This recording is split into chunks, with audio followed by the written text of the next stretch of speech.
किणे बाबद पाखापाखि यही वर्ष ओडिशा सरकार 520 कोटी टंका कमिशन बाबद पाइबे धान किणापी।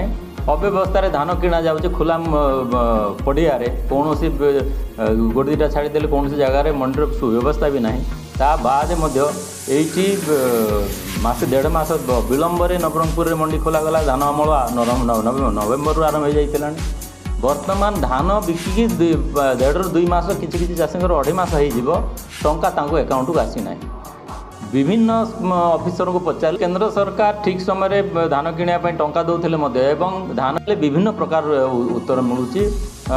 जैसे आम आरएमसी लैंप रे पचारे से कहते आमको टार्गेट दि जाए कि टीपी कटा है टीपी कटिया टार्गेट दि जाए ये टीपी व्यवस्था आम बुझीपारूँ। धान किणारे टीपी व्यवस्था केंद्र सरकार योजना अच्छे से टीपी व्यवस्था ना। ये जो टीपी माने ट्रांजिट पास जोटा कि मिलर धान उठला काटिक नवा कथा सेटा से टीपी पर कटाकटी होते धान देदेला चाषी सांगे सांगे पेमेंट हो तो 24 घंटा भितर पेमेंट हो कथा। अन्य राज्य मानक रोचे ये 2 मास 2.5 मास वर्तमान सुधा चाषी पेमेंट आसी ना।